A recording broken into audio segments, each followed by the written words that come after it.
메트로 밴쿠버의 하우징 세일은 반토막이 났고요. 거래량은 역대급으로 최저 상태라고 합니다.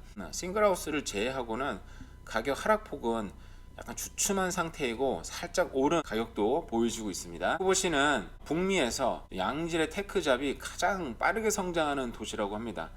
최고의 도시인 이유가 있는 거죠. 하우징에 대한 수요는 많은데 공급이 부족하다 보니까 쿠버시에서는 하우징, 렌탈 하우징이 굉장히 많이 지금 들어서고 있는데 렌트 가격이 꺾이질 않습니다. 원래 9월달 이후에는 겨울로 들어서면서는 수요가 좀 죽으면서 떨어져야 되는데 여전한 상승, 사실 옥토버까지 10월달까지 살짝 주춤해서 떨어지겠다 생각을 했는데 노벰버 11월 달에 들어서 다시 또 100불 정도 5% 이상의 상승을 기록을 했습니다. 캐나다 정부는 지난 2, 3년 동안에도 사실 이민자들이 굉장히 많이 들어왔었는데 앞으로 3년 동안 145만 명을 수용을 한다고 합니다. 캐나다의 주요 6개 도시에서는 밴쿠버 같은 도시는 지금 공급에 중장기적으로 보면 공급에 차질이 있을 것 같고요.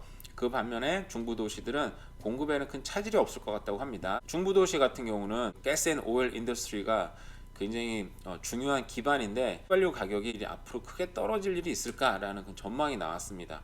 우리가 사실 이번 전쟁을 통해서 가스 앤 오일이 얼마나 소중한지를, 캐나다의 한국이라는 게 얼마나 중요한지를 다시 한번 확인하는 기회가 있었는데요. 전기차 배터리 체인지 비용이 꽤 비쌉니다.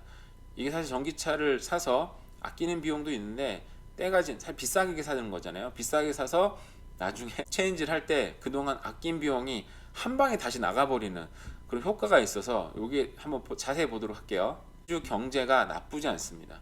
원래는 금리를 계속 올리면 경기가 좀 훅 떨어져야 되는데 여전히 강한 끈질긴 생명력을 보여주고 있어요. 이게 좋은 건데 경기가 좀 떨어져야 물가 좀 떨어질 텐데 여전히 지금 굉장히 나름대로 선방을 하고 있는 모습입니다. 그러다 보니 이제 주민들은 물가가 가장 큰 걱정, 응답자의 84%는 일상생활 유지가 힘들다고 합니다. 안녕하세요, 케부자입니다. 시청하시기 전에 구독하기, 좋아요 부탁드립니다. 자, 메트로 밴쿠버의 하우징 세일이 지금 반토막이 났고요. 그리고 역대급 최저 거래량을 보여주겠다고 합니다. 10월 거래량을 보면 메트로 밴쿠버에서는 지금 45.5%가 거래량이 떨어졌다고 합니다. 여기에 대한 기사도 많고 여러분도 잘 아셔서 정말 자세하게 보지는 않고요. 이게 세일즈 투 액티브 리스트가 디테일 싱글 하우스죠. 싱글 하우스는 14.3%.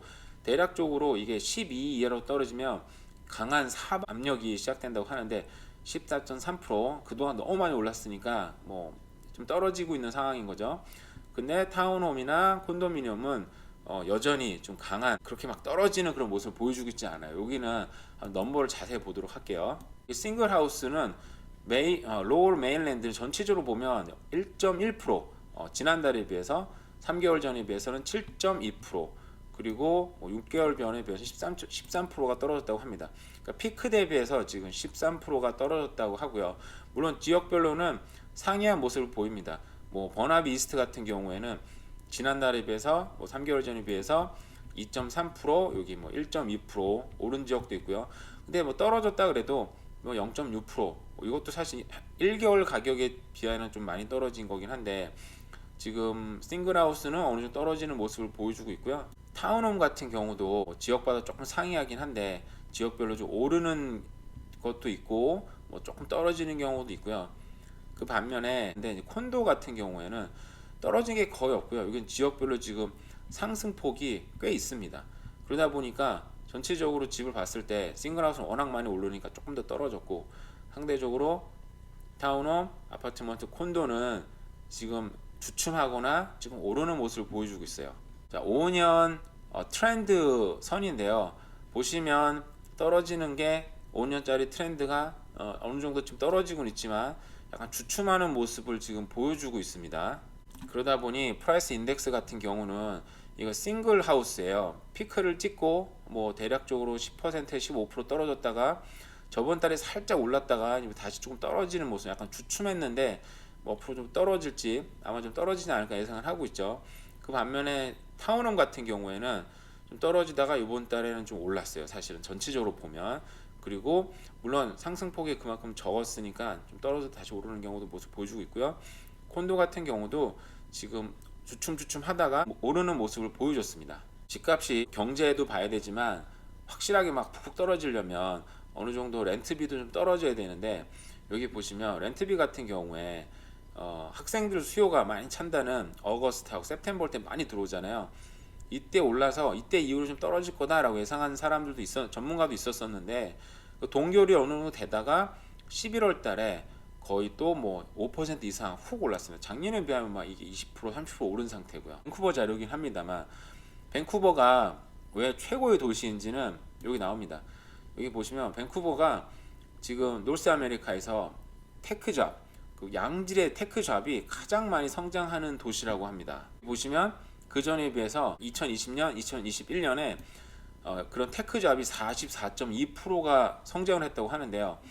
그 뒤로는 토론토 37%, 뭐 일반적으로 우리가 토론토가 그런 이런 IT 잡이 훨씬 많다고 알려져 있는데 성장세는 지금 훨씬 더 빨라지고 있고요. 오스틴도 미국 텍사스에 있는 IT 잡이 많기로 유명한 도시잖아요. 25% 성장을 했고요. 시애틀도 18%, 몬트리올도 15%가 성장을 했다고 합니다. 우리가 IT 잡이 성장을 하면 그 지역이 좋아지고 부동산 가격이 오르는 건 우리가 한국으로 생각하면 테헤란로를 생각하면 되잖아요. 테헤란로에 이런 하이테크 잡이 가장 많고 그 뒤로 많은 곳이 판교잖아요. 판교에도 이런 하이테크 잡이 많은데 전통적으로 생각하는 그런 굴뚝산업, 뭐 인천이라든지 뭐 구로공단이라든지 그런 지역들에 비해서 테헤란로하고 그런 판교에서 나오는 그런 매출이 이미 몇 배가 넘었다 그러더라고요. 제가 뭐 자세한 숫자는 기억은 안 납니다만, 그래서 앞으로는 이런 하이테크 잡이 너무 중요한데 결국은 밴쿠버의 이런 하이테크 잡이 정말 빠르게 늘어나고 있다. 결국은 굉장히 좋은 도시라는 거죠. 그러다 보니까 밴쿠버에서는 공급이 사실 하우스나 우리가 정말 살만한 집이 공급이 너무 부족해. 밴쿠버는 지금 뭐 렌트도 워낙 비싸고 집값도 워낙 비싸다 보니까, 제가 이 기사 한번 다루려고 했었는데 밴쿠버에서는 지금 렌털 하우징이 정말 많이 지금 런칭이 되고 있고, 그리고 정부에서 이번에 뭐 중국계 시장님이 되면서 새롭게 소개를 하고 있어서 굉장히 많은 렌털 하우징이 들어오고 이미 허가가 났고 하이라이즈가 지금 생긴다고 합니다. 근데 이런 렌털 하우징이 사실상 자기가 집을 소유하는 건 아니고 렌트를 주는 건데, 새로 짓는 거는 가격도 싸지도 않을 뿐만 아니라 물론 기존에 있는 것들은 가격이 나쁘진 않죠. 렌털 하우징의 문제가 뭐냐면 일단 굉장히 좋은 위치에 위치하고 있어요. 그러다 보니까 저 가격에 저기 살기가 쉽지가 않은데 굉장히 좀 저렴한 가격에 살다 보니까 일단 들어가는 순간 굉장히 좀 편안해지죠. 물론 거기서 돈을 정말 아껴가지고 빨리 집을 사는 쪽으로 넘어가면 좋은데, 물론 그렇게 되는 사람도 있죠. 근데 문제는 저기 한번 들어가면은 굉장히 좀 편안한 상태가 되다 보니까 빨리 집을 살려는 생각보다는, 그러니까 집을 자기가 원하는 집을 사기는 굉장히 쉽지는 않잖아요. 그러다 보니까 자기가 원하는 뭐 로케이션, 직장하고 좀 멀 수도 있고, 아니면 교육을 조금 양보를 한다든지, 아니 자연환경을 좀 양보한다든지, 뭔가 양보를 하나 해서 좀 외곽이라도 빨리 집을 사는 게 사실은 지금까지 주택시장을 봐서는 좀 옳은 판단이었는데, 저는 좋은 위치에 있다 보니까 저렴한 가격으로 거기에 1년, 2년, 3년, 4년 살다 보면 그 사이에 부동산 시장은 정말 확 도망가 버리는 거죠. 그러면 더 못 사게 되는 약간 악순환이 있는 경우가, 이게 리포트가 많이 있거든요. 그래서 이런 하우징에 들어가는 건 좀 정말 생각을 많이 해보고 해야 되지 않을까라는 생각이 듭니다. 벤조선이 난 기사인데요. 이민부에서는 새로운 3년 이민 정책을 발표를 했는데 앞으로 3년 동안 145만 명을 수용한다고 합니다. 이게 지금 팬데믹 때도 지난 2, 3년간에 뭐 40명, 50만 명 거의 가까이 이렇게 들어온 것 같은데요. 근데 앞으로 3년 동안에도 145만 명, 우리도 이민자잖아요, 그죠? 이렇게 이민자들이 많이 들어오기 전에 우리 빨리 자리를 잡아야 됩니다. 물론 이민자들이 들어와서 렌트도 살고 집도 사겠죠. 그러다 보면 당연히 뭐 저가 주택들부터 일단은 콘도부터 타운홈부터 지금 경기 침체라고는 하지만 지금 슬슬 지금 타운홈 아까 보셨다시피 콘도랑 타운홈은 가격이 지금 떨어지지 않고 주춤한 상태예요. 이게 당연히 이자율이 높다 보니까 비싼 집은 못 사고 만만한 상대적으로 콘도나 타운홈으로 수요가 몰리는 것처럼 이런 흐름들이 분명히 내년에도 이루어질 거라고 봅니다. 그러다 보니까 빨리 생각하고 빨리 움직여야 되는 부분이 있어요. 캐나다 모기지 공사를 발표한 건데요. 이거는 하우스 공급에 관련된 뉴스입니다. 자, 밴쿠버 지역을 볼게요. 밴쿠버 지역은 23%가 떨어졌다고 합니다.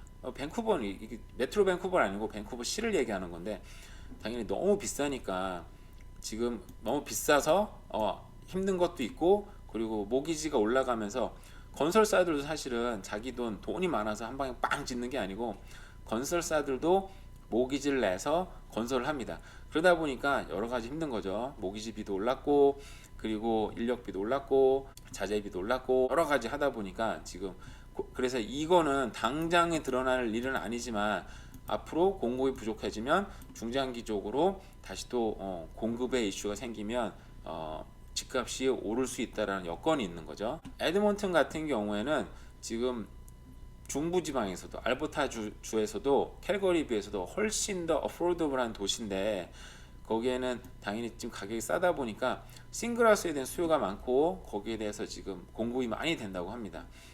그 반면에 그동안 경기가 침체였다 보니까 렌탈 아파트먼트의 베이컨시가 30년 내 최고라고 해요. 근데 저게 조금씩은 좋아진다고 하지만 사실은 그러다 보니까 에드먼턴은 어제 에드먼턴 가야 된다고 얘기를 했는데 이런 얘기 좀 그러네. 그 콘도를 사서 렌트를 주기가 쉽진 않아요. 왜냐하면 빈집이 너무 많고 그 렌탈에서 제공해주는 렌트도 경쟁력이 워낙 세다 보니까 쉽진 않았습니다. 근데 이 경기가 좀 좋아지면 상황이 좀 좋아질 수는 있겠죠. 캘거리 같은 경우는 제가 캘거리를 이제 늘 이제 봐오고 하다 보니까 캘거리는 지난 정말 디케이드 동안 20년이죠. 투 디케이드니까 20년 동안 하우징 공급이 가장 잘 된 도시예요. 모자람이 없었다라는 거죠. 그리고 아파트먼트, 그러니까 콘도라고 할게요. 콘도도 지금 새로운 컨스트럭션의 30% 차지하고 한답니다. 지금 콘도 공급도 많고 하우스 공급도 잘 되고 있는 그러다 보니까 하우스의 가격 상승이 참 힘든 도시예요. 그 저게 20년 동안 공급이 잘 됐다 그랬잖아요. 제가 캘거리 사는 동안 거의 뭐 7년 8년 동안 대세 하락장이 있었었는데 하락장임에도 불구하고 공급이 너무 잘 되다 보니까 집값이 정말 너무 잘 떨어진 거죠. 쉽게 얘기하면은 지금은 회복이 됐다고 하지만 앞으로도 공급이 정말 충분하다고 하니까 가격 상승에 대한 여건은 물론 있겠죠. 근데 정말 뭐 다른 대도시만큼 크진 않을 것 같다는 생각이 들어요. 토론토는 제가 읽어보니까 전체적으로 공급이 많습니다. 하우스 공급도 많고 타운홈 공급도 많고 아파트 공급도 많다고 합니다. 그러다 보니까 토론토가 다른 도시 비해서 조금 더 가격 폭이 좀 많이 떨어지지 않았나. 그럼에도 불구하고 토론토 여전히 이민자 숫자도 많고 하다 보니까 뭐 대도시답게 앞으로 추후에 가격 상승이 있을 수도 있겠죠. 요번에 우리가 러시아 우크라이나 전쟁을 통해서 정말 가스앤 오일이 다시 한번 크게 주목을 받았잖아요. 그래서 이 앞으로 전기료 대세가 흘러가니까 정말 이제는 가스 오일은 사람을 죽었다라고 생각을 했는데 요번에 우리가 거의 2배로 지금 가격이 오른 상태로 떨어지지 않고 계속 유지가 되는 걸 보면서 가스앤 오일 산업이 정말 중요하구나. 알버타주나 중부지방이 산유를 한다. 산유국이라는 게 너무 되게 중요하구나. 좀 알게 됐죠. 캐나다 경기가 그만큼 선방하고 있는 이유도 가스앤 오일 가격인데 그래서 중부지방은 지금 가격이 많이 떨어지지 않고 또 굉장히 버티는 이유기도 하고요. 가스앤 오일 산업이 어느 정도는 현상 유지를 할 것 같다. 상당히 오랜 시간 동안. 그러다 보면 당연히 뭐 중부지방에는 어느 정도 호재로 작용할 수도 있겠죠. 요즘에 기사가 몇 번 떴었는데 전기차를 좀 비싸게 주고 사고 타는 동안에는 가격을 굉장히 좀 아낄 수 있으니까 너무 좋은데 문제는 배터리를 리플레이스 할 때 되면은 이 가격이 상당하다는 겁니다. 보면은 뭐 BMW 같은 경우에는 최대 16,000불 그죠? 그리고 뭐 쉐보레 같은 경우도 16,000불, 현대 아이오닉 같은 경우는 거의 30,000불 가격이 듭니다. 그죠? 닛산 리프도 굉장히 저렴한 차인데 최대 10,000불까지 들고요. 뭐 다른 차들도 보면은 거의 20,000불 가까이 들고 있어요. 이게 그러다 보니까 뭐 비싸게 주고 사고 그동안 쭉 아꼈던 돈들이 좀 한 방에 들어가는 그런 느낌이 있습니다. 그러다 보니까 여전히 좀 사실 여유가 없는 사람들 전기차를 바꿀 만한 여력이 없는 사람들은 그냥 기존의 가솔린차 타면서 돈을 아끼는 게 뭐 그리 나쁜 일도 아니다라는 생각이 들어요. BC주의 경기가 뭐 여전히 나쁘지 않습니다. 원래 팬데믹 이후 때 팍 치솟았다가 떨어져서 지금 금리를 계속 올리니까 금리 올리면 경기는 좀 떨어지는 거를 누구나 기대를 하면서 물가가 잡히는 거를 생각을 했는데 그렇지 않아요. 지금 여전히 여기 어거스트에도 4.9%인데 앞으로도 september도 아마 동일하지 않을까 예상을 하고 있습니다. 물론 지금 11월이에요. 통계적으로 잡히는 거는 지금 2개월, 3개월 전이니까 아마 좀 떨어지지 않을까 예상을 하고 있지만 예상보다 생각보다 잘 버티다 보니까 잡도 굉장히 실업률도 떨어지지 않고 그리고 GDP 성장도 괜찮고 뭐 가스에는 오일 가격도 떨어지지 않고 유지하다 보니까 캐나다가 전체적으로 경기가 지금 현재로서 나쁘지는 않은데 금리만 올리다 보니까 경제에 약한 고리들 그리고 개인적으로 빚이 있는 사람들부터 지금 고통이 시작이 되고 있기는 있습니다. 사실은 이미 일상생활에서는 고통이 시작이 되긴 됐습니다. 그래서 사람들은 물가가 가장 큰 걱정거리, 응답자의 84%는 거의 대부분이죠. 일상생활이 유지가 힘들다. 저도 그 사이에 들어가고 있습니다. 여성 응답자의 88%와 그리고 젊은 사람들이죠. 18세에서 34세는 92%가 생계를 이어가기가 쉽지 않다. 걱정이 많다라는 얘기죠. 그리고 자녀를 둔 가정들은 식비를 걱정하고 있습니다. 저도 마찬가지입니다. 저도 남자애들이 둘이 있기 때문에 저 고기를 참 좋아하는데 고기 가격이 정말 많이 올랐잖아요. 주민 대다수는 경제에 대해서도 비관적인 인식을 갖고 있다고 합니다. 젊은 사람들 같은 경우 54%가 일자를 잃을까 걱정하고 있다라고 합니다. 물론 이렇게 금리가 오르면서 경기가 분명히 안 좋아지긴 하겠죠. 그러면은 자영업자들부터 타격을 받을 테고 그런 소규모 비즈니스에 일을 하는 사람들부터 아마 실업률이 증가할 거라고 예상을 하고 있습니다. 아직까지는 드러나고 있지 않는 것 같아요. 근데 전문가들도 뭐 내년부터는 아마 그런 거 본격적으로 늘어나지 않을까 생각을 하고 있습니다. 그래서 여러 가지 좀 암울한 경제 뉴스가 좀 많이 있는데요. 그리고 날씨도 좀 좋지는 않습니다. 고통스러운 시간을 물론 또 겪고 이겨내면 또 좋은 날이 올 거라고 생각합니다. 네, 도움이 되셨으면 좋겠습니다. 감사합니다.